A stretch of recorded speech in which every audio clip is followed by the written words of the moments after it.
suis au sommet du numérique en éducation et j'ai le bonheur d'avoir avec moi Frédéric Hiel du collège Ville-Marie, avec qui je vais parler de e-sport.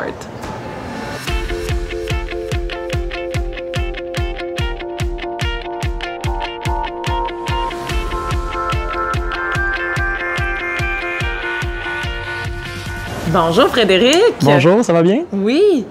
Frédéric, le e-sport. Oui. Qu'est-ce qu'on doit en penser? Bien, ça fait beaucoup réagir, hein? Je pense Oui. quand on parle d'intégrer un programme d'e-sport à l'école. Je ne sais pas ce qu'on doit en penser, mais nous, en tout cas, ce qu'on s'est dit, c'est que ça répondait à un besoin d'éducation pour qui allait à la fois supporter le travail des parents à la maison, puis aussi les jeunes qui sont un petit peu démotivés ou en tout cas qui ne trouvent pas leur compte dans l'offre d'activités parascolaires qu'on offre. Dans le fond, au niveau vraiment de la culture populaire, le e-sport, c'est des compétitions, des jeux compétitifs, souvent des jeux de tir à la première personne, des jeux de stratégie, des fois on a des jeux de sport virtuels. Donc ça c'est... Mais nous, on veut, ça c'est dans disons, la culture populaire, mais nous, on veut y rattacher à ça le volet d'équilibre puis de bonnes habitudes de vie que parfois dans ce milieu-là, on retrouve pas toujours. Quoique les athlètes de sport électronique qui performent à haut niveau, eux ont cet équilibre-là. Ils ont un plan de mise en forme, ils ont des contraintes au niveau de leur alimentation, puis ils font attention à leur sommeil aussi. Sauf qu'entre les deux, entre ceux qui performent professionnellement puis ceux qui le font pour passion puis par divertissement, des fois, on observe un écart, puis ça vient avec de la malnutrition, c'est-à-dire qu'on mange ce qui est le plus rapide, ce qui est à portée de la main, on se couche très tard parce qu'on est absorbé par le jeu. Puis ça, c'est quelque chose que nous, on ne veut pas véhiculer comme établissement d'éducation.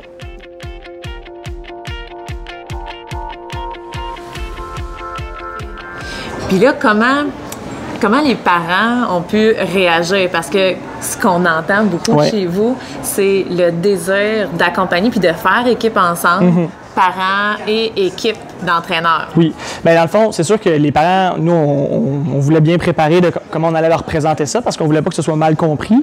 Je pense qu'on a bien réussi notre coup. Quand on est arrivé devant nos parents, on avait une conférence sur l'hyperconnectivité, puis on a conclu avec la mesure, quand on a annoncé notre mesure. Puis ça a été bien reçu parce que c'est les parents qui étaient là, ils nous disaient, j'ai effectivement des défis, je veux bien mettre des limites à mon garçon, à ma fille, mais j'ai de la difficulté à les faire respecter. Puis à l'école, bien, après ça, nous, on avait l'impression qu'on pouvait en faire plus. Donc, les parents, ils l'ont bien reçu. Puis nous, l'orientation qu'on prend, c'est qu'on veut vraiment faire équipe avec eux. Tu sais, le sommeil, là, c'est pas le coach de mon équipe de e-sport qui va pouvoir aller à la maison vérifier est-ce que tu t'es couché à la bonne heure, tu as fait une nuit de 8 heures. Ça, c'est impossible pour nous. Donc, on a un système de portfolio où le parent doit contribuer pour donner de la rétroaction à l'école sur l'alimentation puis le sommeil.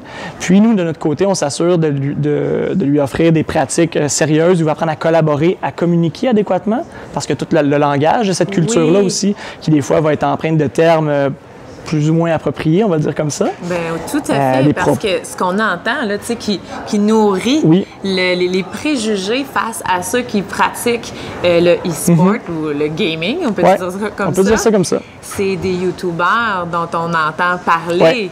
Donc, il y a beaucoup de patois, beaucoup de mots qui, comme tu dis, sont non appropriés ou du moins qu'on ne souhaite pas que nos enfants réutilisent dans leur quotidien. Oui. Qui sont là. Puis ça, nous, on est allé chercher quelqu'un, Charles-Alexandre Pelletier, qui a déjà développé un programme comme ça en formation professionnelle avec des jeunes qui étaient 15-17 ans.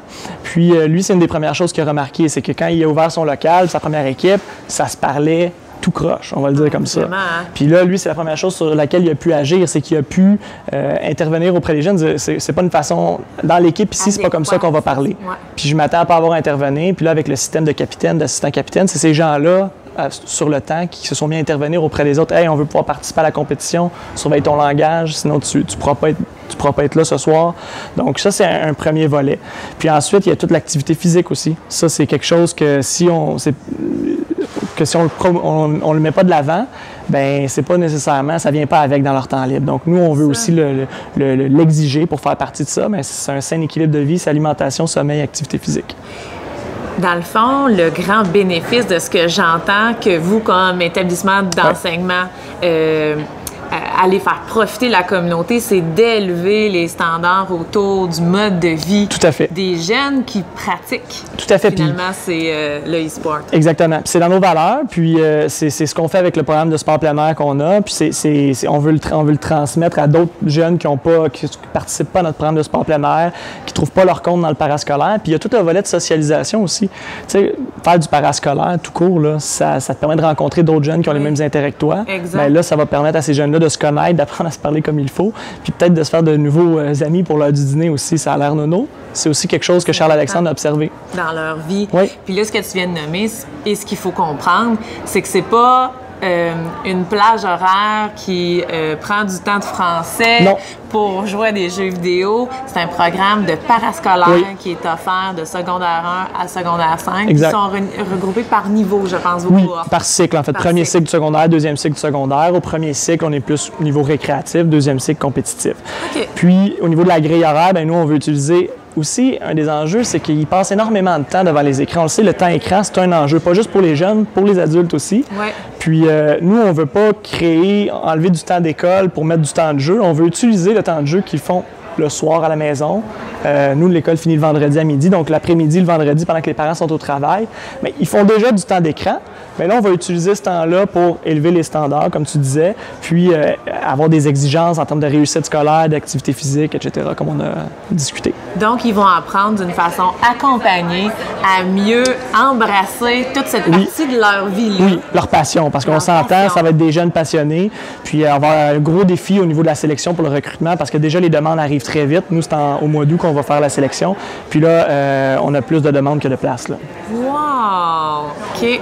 Mais Frédéric, vraiment, merci d'avoir démystifié ce que c'était ce programme-là de e-sport. Je vous lève mon chapeau pour tout l'accompagnement que vous avez déjà réfléchi à mettre en place, qui fait en sorte que ça va offrir un meilleur équilibre à ces jeunes-là qui ont cette passion de jouer là à des jeux vidéo. Et pour terminer, Frédéric, j'ai la question de Rockstar Edu à te poser. C'est quoi ta source d'inspiration à toi? Bien, moi, je pense que l'école, elle doit jouer le plus possible un rôle actif dans toutes les sphères de développement des jeunes. Puis là, je trouvais que ça, c'était vraiment un espace vide. Puis en même temps, je dois être sincère. Moi, quand j'étais jeune, j'aurais aimé avoir cette opportunité-là pour mon côté social, pour apprendre plus tôt dans ma vie à bouger, à avoir des bonnes habitudes de vie. Je l'ai appris sur le tard, puis je pense que je m'en sors très bien. Mais au secondaire, ça a été un manque, puis j'étais pas impliqué. Donc ça, c'est quelque chose que je veux répondre à ce besoin-là. Et vous allez les chercher exactement là où ils sont pour les accompagner. Oui, en 2019. Dans des bonnes habitudes de vie. Merci beaucoup, Frédéric. Merci à toi. Et je vous invite à vous inscrire via écolebranchée.com/hebdo pour recevoir toute l'actualité pédagogique qu'on prépare pour vous.